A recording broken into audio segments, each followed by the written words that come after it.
guys? Flat Earth asshole. Back again for round 3 against Joe Rogan and Mick West. Now, since last time, we have had a few developments happen. Mr. Mick West has went on Twitter and has started calling Jenna Fredo's rock solid proof of a flat earth. He's been calling her proof of flat earth a mirage. You can basically see a distorted superior mirage on top of the Rogers Center. Depends on the air conditions, normally hidden. Derp! Yeah, nice try, Mick West, but I didn't see the Rogers Center flipped upside down on top of itself. Here is an example of a superior mirage. Notice the image is inverted, and you can see space between the two images. I didn't see the Rogers Center flipped upside down on top of itself with space in between. It definitely didn't look like that at all. And even Jenna called you out on that. Is that a mirage of a mirage, Mick? Or is it a mirage of a mirage of a mirage? Yeah, that's right. Chicken shit. Mick West says Jenna Fredo's video proof of the Rogers Center in Toronto, across Lake Ontario, from New York at 30 miles away. He's saying it's a mirage. Yeah, guess what? She beat your website. No, excuse me. She destroyed your website and beat your numbers in your calculations by 100 feet. Even with refraction, she beat your website. So your chicken shit ass has only one option, and it's the mirage option. Yeah, that's the final answer from someone who has no answers. Huh, what am I seeing? It's proof of a flat earth, but my cognitive dissonance won't allow me to admit it, so I'm gonna say it's a mirage. Yeah. He goes on to say, you know, like water on the street, it looks like there's water way down the street. Yeah, that's what a mirage usually looks like. Haven't yet seen a big, huge white building that resembles the Rogers Center in any mirage I've ever seen. I've seen the real one in Jenna's video from 30 miles away, and she's repeated her experiment, and I trust her. Whole lot more than I would trust a guy whose life is dedicated to saying that the poison they spray you with, the chemtrails, his job is to tell you those are just contrails and clouds. So of course, I would trust Jenna Fredo 1,000 times out of 1,000 before I would trust Mick West. And another development, Eddie Bravo has seen my video and shared it on Instagram. So, one good thing about doing this series in parts is it gives a chance for things to happen and pop off. I don't just kick him in the balls in one shot and walk away. I kick him in the balls and waited. And Eddie Bravo saw the video and posted it. I kicked him in the balls in round 2 again and waited. And then Mick West started calling out Jenna on Twitter and saying that her proof is a mirage. So Eddie Bravo saw my video. Mick West saw my videos. So chances are this dipshit right here saw the video too. In fact, Joe, I know you saw the videos. You saw both of them. And you're gonna watch this one too. Because if your buddy Eddie shared it, and your buddy Mick has to talk about the evidence I presented, well then that means you know you're watching. So, without further ado, let's get cracking with round 3, shall we? Bing, bing! With a lot of what's going on with these people theorizing about flat Earth, and there seems to be some desire that people have to expose hidden truths, hidden discoveries, or things that are somehow or another being kept from everybody. And what's fascinating to me is they're looking into this nonsense. They're looking into this thing that's not real. When the real space, like the actual, like what is observable about space is so mind-blowing. Yeah. And somehow or another, that is what you absolutely can see every day, what you absolutely can observe, what you absolutely can read about and learn about, and what scientists are discovering on a daily basis is so mind-blowing. When you see, like, they don't believe satellites are real. When you see how many satellites we actually have, that's what's really fucked. It's not that there's no satellites. There's too many satellites. There's way too many. They're going to start bashing into each other, and then we'll have no more satellites. There's thousands of them up there, and they have to time, like, space flights. They have to time space flights based on whether or not they're going to hit these satellites, or space junk, or some of the stuff that's been ejected from various rocket trips. I mean, it's still floating up there. You see the movie Gravity? Yes. Yeah, there's like a bit in that where the satellites start bumping into each other, and it's this big chain reaction. And eventually all the satellites get knocked out. Did you see that, Jack? Did you see the movie Gravity? Where, like, there's a chain reactions and all the satellites start taking each other out? The movie? Did I see a movie about this happening? Yeah, I saw that indoctrination piece. You know why they make so many space movies? It's to indoctrinate you into thinking that that stuff's really happening out there. Yeah, they feed you all this space movies in Hollywood. It's because Hollywood and the government are in bed.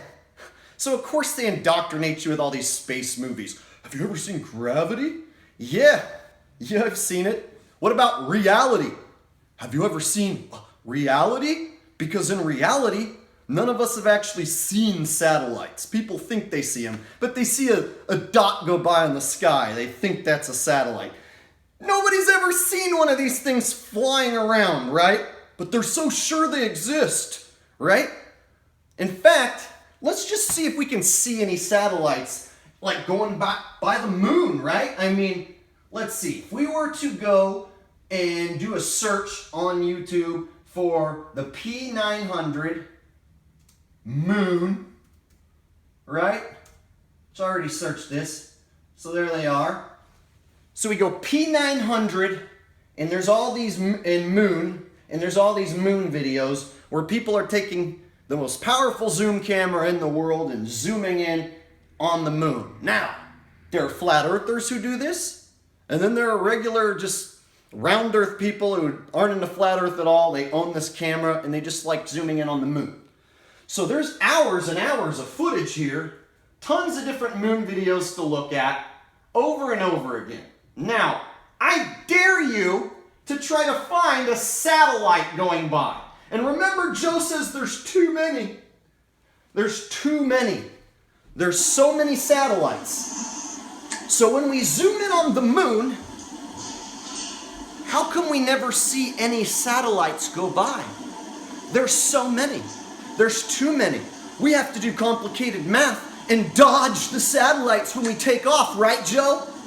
But when we zoom in on the moon and look at the moon with telescopes, binoculars, whatever, not one single satellite ever goes by, ever. No silhouettes of satellites ever going by on any moon video. Take a close look. Any moon zoom video you want, where are the satellites? They should be going by every second because there's so many of them. There's too many. You won't find any. Not just this video. Put on any P900 moon video. There's hours and hours and hours of footage. So much footage. And it's not just by flat earthers. Tons of people own this camera and zoom in on the moon. Nice pictures of the moon. No satellites. No satellites. And do you really think this is 238,000 miles away and you can zoom in that close? It's obvious that this celestial body is not 238,000 miles away. If you can zoom in that close! And if we can zoom in that close with a P900, why don't you take these satellites that you claim exist, flip them around and zoom in on the American flag. Zoom in right on the American flag, zoom in on what's left over of the base of the lunar module and the astronauts' footprints. Don't give me that grainy bullshit. Show me a zoomed in one. Because if we can get this close with the P900, well, those satellites that should be going by should be getting better pictures. But you won't see any satellites in any of these videos because satellites don't exist. A Japanese expedition that they tried to do, they tried to capture Clean it space up. junk. Didn't work. Yeah, I don't know how well it worked. They were like had a like, big tether that they were dragging behind it. Yeah, they were trying to like catch a bunch of space junk with a net, right? Yeah. Somehow or another. Yeah, it's amazing. Yeah, this stuff is way more interesting than... Yes. Yeah. That's the real stuff. That's really the crazy. flat Earth idea is so... It's like this tiny little thing, oh, the Earth is flat, and we're stuck in this weird prison where people are keeping us here. Yeah. Yeah, that's the thing, too, that somehow or another, by being on a flat planet, it gives you a different perspective, and they don't want you to have that perspective, so they tell you the world is round. Like, it doesn't make any sense. Yeah, you know what doesn't make any sense? Those statements that you guys just made. Mick's like, it's like the flat earth is this tiny little thing and you're stuck in a prison. No, the ball is the prison, you idiot. The ball is the prison. Nowhere to go. You are stuck in the ball prison. The picture, the images, yeah, that's the barn. That's the barbed wire fence. That's them telling you there's only this much real estate, only this much land. It's a ball. You'll always come back to where you started. We've already discovered everything. There's nothing more to find. Yeah, that's the prison. That's the barn they're keeping you in, is the ball. Because there may be more land out there to be discovered. You might actually run into a physical barrier maybe if you went to a certain point. Or there might just be infinite land and infinite ocean. We don't know. Well, how can land be infinite? How can space be infinite? Where's the edge of your space? Oh, well, space doesn't have to have an end. Space can be infinite, but not land. Yeah. You guys get to make up the rules, right? Well, what's the point of a flat planet? It's not a flat planet, numbnuts. Flat plane. It's always been a flat plane, and then they came along and added a T and called it a ball, a planet. So it's not a flat planet, Joe. I think you know that. No flat earther says that the Earth is a flat planet floating in space. But they always try to throw that on us like that's what we think it is. No flat earthers think that the Earth is a flat planet floating in space. There is no space to float in. It's flat, immovable, not moving around in space. The stars and the planets, sun and moon, they move around, we don't. So this whole flat planet motion is bullshit. Mick West says they think that we're stuck in some little prison thing. Yeah, the ball's the prison. Yeah, they don't want you to get out of the prison. That's why they came up with this whole ball scenario, to barn you in. They don't want people finding out that there's a whole nother continent to go explore. They don't want people finding out, yeah, we're hiding your God from you. How many times do I have to explain this over and over? Yeah, one thing I've heard is that they think that if they can convince you that the world is flat when it isn't, then it's kind of like in 1984, where they get people to believe that 2 + 2 = 5.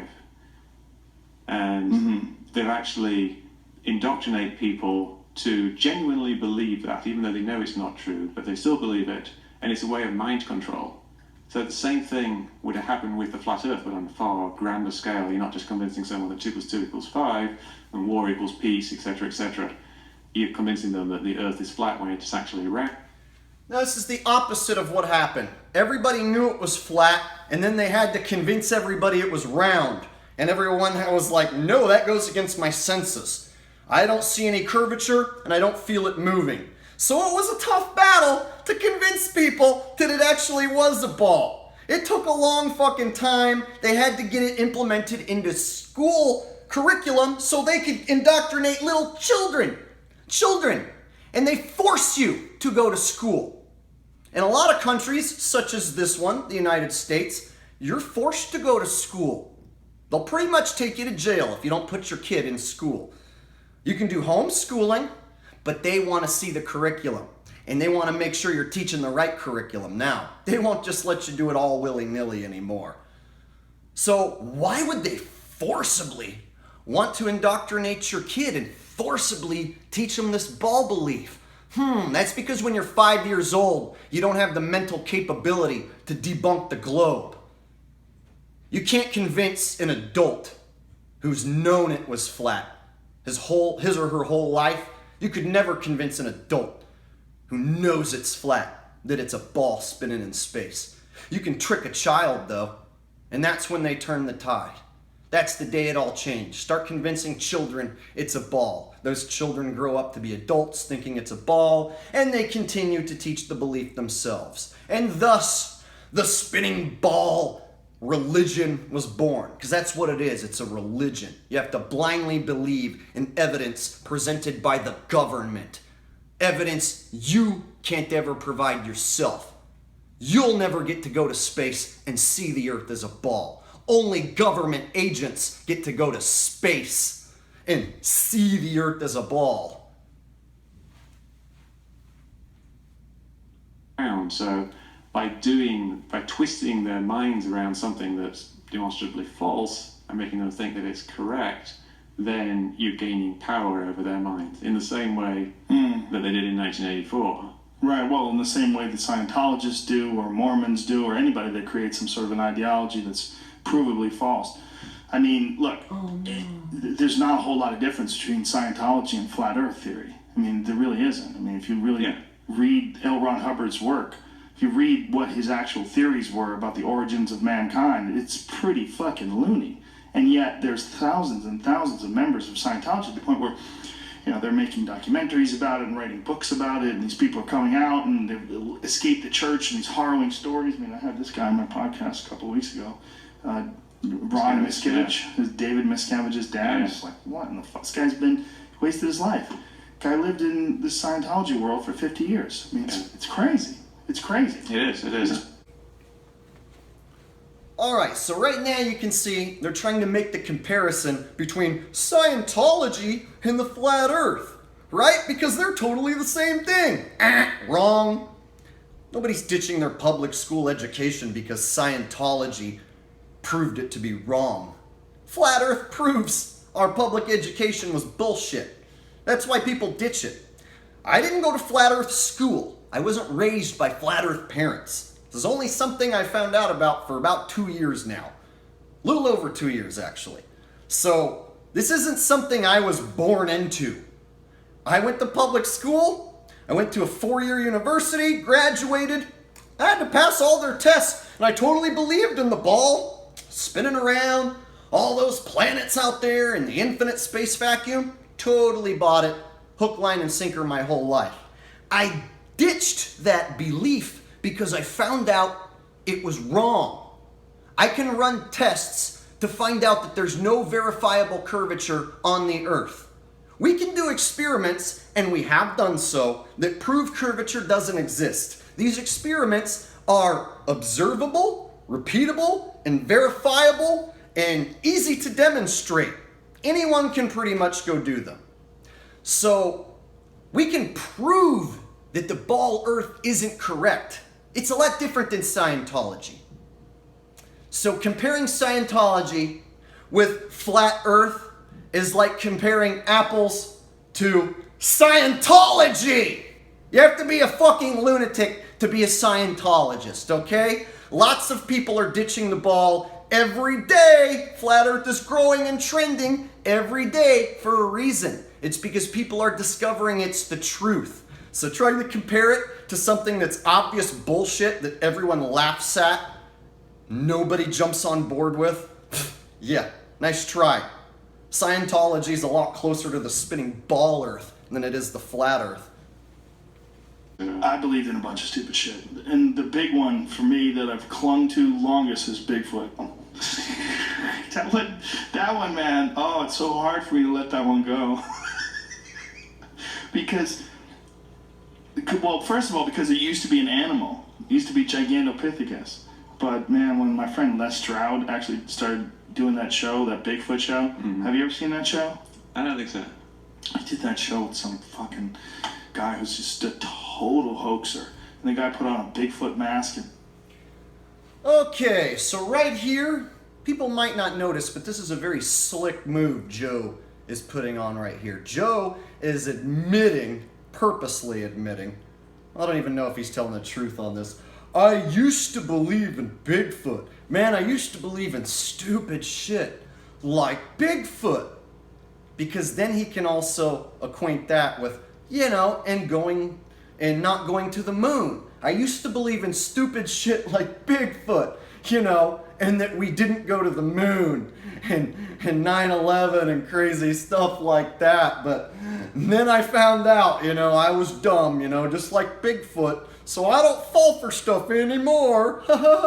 Yeah, nice try, Joe, trying to equate Bigfoot with the flat earth. So first they say flat earth is like Scientology. Oh yeah, I fell for some dumb stuff like that before, like Bigfoot. Nice try, guys. Yeah, it kind of takes away from that time you fell for the old fake moon landing, huh? Yeah.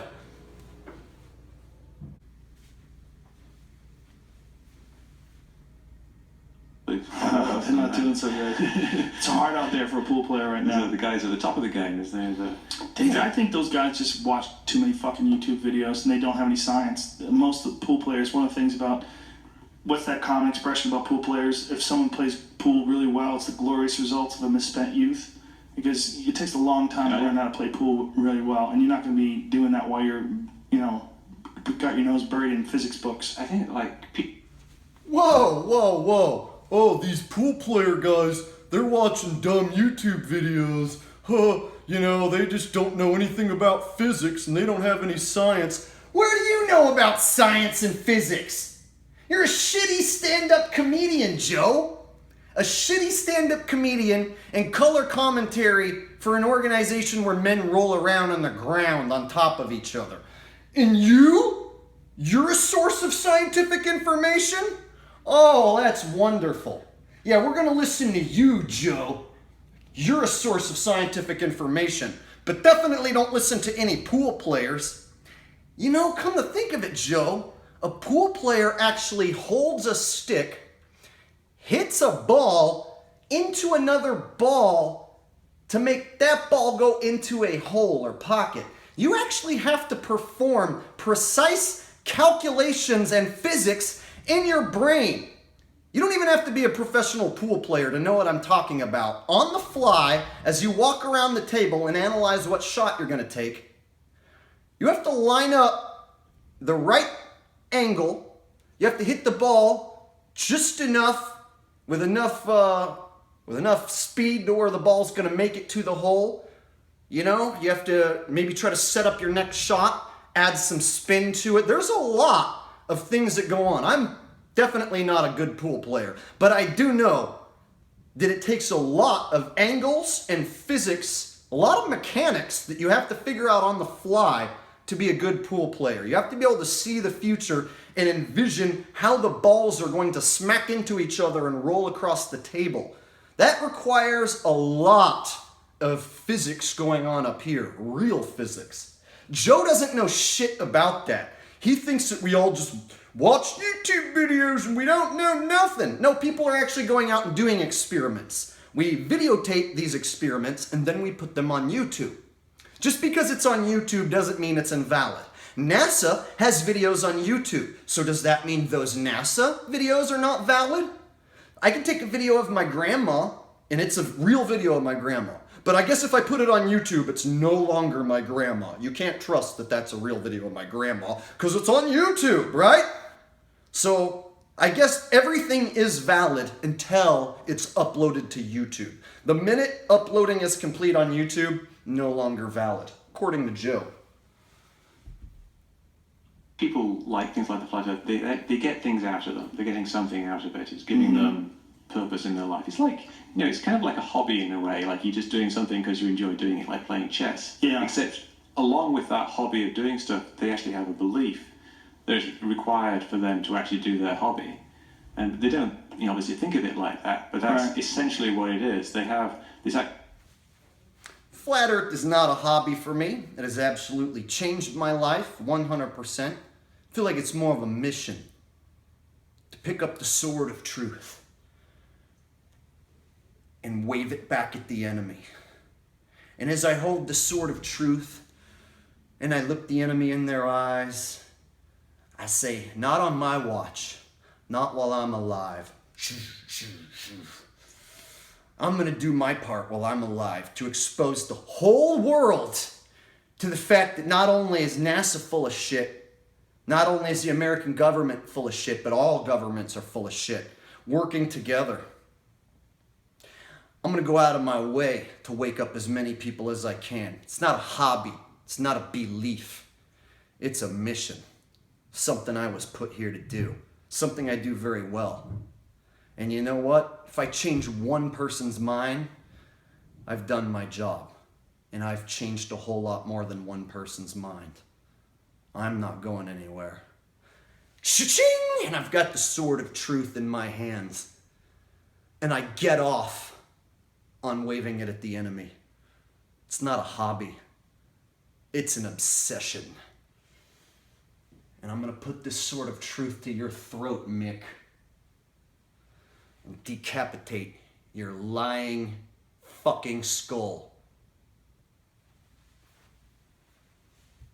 If you work all day and you have an 8-hour day plus commute plus family plus whatever bills and issues that you have to deal with, and then you get into one of these YouTube videos, you simply don't have the time to really explore all of the possibilities and all the science behind all of the arguments, and it's just... Yeah, I think what happens is either they get this superficial understanding of the conspiracy theory, or the actual real life suffers. Mm-hmm. And a lot of people get sucked into conspiracy theories like chemtrails or 9/11 truth, and they become socially isolated. Yes. And they get divorced and they lose custody of their children. Happens all the time. Yeah. What? Oh, did you hear what he just said? These conspiracy theorists, they get into chemtrails and 9/11 truth, and they get really depressed and they get divorced and they lose custody of their kids. What the fuck are you talking about, dude? This guy is saying there are no conspiracies, and if you become a conspiracy theorist, you get depressed, divorced, and lose custody of your children. He just said 9/11 truth it's all just a conspiracy theory. Oh my gosh. So you guys know that not only does Mick protect chemtrails, not only does he protect the round earth from the flat earth, he's also a 9/11 denier, right? Like denies that there was an inside job in 9/11. So all conspiracies are just theories according to Mick. I can't stand people who think that there are no real conspiracies. These have got to be some of the most thick retards that ever existed on the flat plane. I don't believe in any conspiracies. Those are all just theories. Yeah? All of them? Why did they invent a word called conspiracy if it's not a real thing? Conspiracy. When a group of people get together and conspire to do something evil, right? It's not a real thing. They invented the word, but it's not real. They only came up with conspiracy because of all the theorists. But there is no such thing as conspiracies according to Mick West. I'd love to meet Mick West, and right after I kick him in the balls, say, name one conspiracy you actually do believe in. Just to hear him be like, they all know conspiracies. Conspiracy isn't a word. Yeah, I guess conspiracy, it's a conspiracy that conspiracy was invented. They invented a word just so they can put theorist after it, because no one ever got together and ever conspired against anyone ever. Well, the space station, the International Space Station, it flies over at regular intervals. And this is one of the ground truth things that I was talking about earlier. You can see it. You can look up when it's going to fly over. You can get them to send you alerts. There's a site called Spot the Station. It's a NASA site.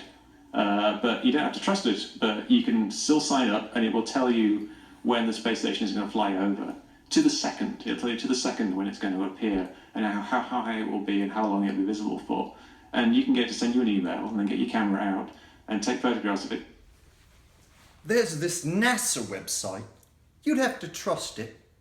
Yeah, NASA? You mean the same guys who lied about going to the moon? Oh yeah, let's definitely go there and learn all about the International Space Station. Yeah, okay, so we have to trust those guys, the government agency who lied to us about the moon? Okay, you have to, just saying this alone, you have to trust the government. It's a government-run website, so when you go there and you find this information I'm telling you to go look up, you have to trust the government. So as long as you trust the government, just go right to that place, look at that website, and it'll tell you all about the International Space Station. You know, you might be able to see something flying in the sky. That doesn't mean it's in outer space. Doesn't even necessarily mean it's really there. They have all sorts of weird technology out there. Operation Bluebeam, holographic technology. I mean, I can't say for sure that what they're shining up there is there or not, or what type of, if it's actually something flying over us, or if it's just some sort of hologram technology. I know that sounds wacky, but here's my thing. I've proven to my audience and to my own satisfaction, beyond the shadow of a doubt, that Scott Kelly is a liar, and while he said he was on the International Space Station, he was always doing interviews in a harness, and his shoulders look like this, and he'd be look at me, I'm Scott Kelly in space, my bald asshole floating in space, look at me. And he would do interviews on like the Colbert Show with these things like this, and he'd be like this the whole interview, be like, yeah, yep, I'm up here in the space station, yep, it's pretty cool. Yeah, and he's got like the weirdest body language, and then at the end of every single interview, he does this patented backflip. Yeah, I've already exposed this to my fan base several times. Scott Kelly's full of shit. He wasn't on the International Space Station. You can clearly see he's wearing a harness and in front of a green screen. Anybody who understands how Hollywood trickery works will see right through it. It's obvious as hell. If you cling to the ball, you have to be like, oh, it only looks like a harness because he's muscular. It's clear he's wearing a harness in front of a green screen, right? So why would they have to lie about Scott Kelly being on the International Space Station if it was real? If it was really up there and he was in it, they wouldn't have to lie and put him in a harness in front of a green screen. All their footage would look legit. So if they're lying about the person inside the International Space Station, then I'm going to go ahead and think that the whole International Space Station is bunk as well. Because it's obvious Scott Kelly is not up there, never was. He was in a harness in front of a green screen. But I'm supposed to trust that there's an ISS up there? Even though everything in my body says Hollywood trickery, Scott Kelly's a liar. No, thank you. If it was real, it would all flow. I would look and see realistic men floating in there without any problem. They wouldn't look like they're wearing a harness. He would be able to do side flips and bounce off the walls and move all around the cabin, but he doesn't. He just stays there suspended during the whole interview. I'm Scott Kelly. I'm in space. Yeah. Once I saw Scott Kelly in a harness, the jig was up on the ISS, and spacemen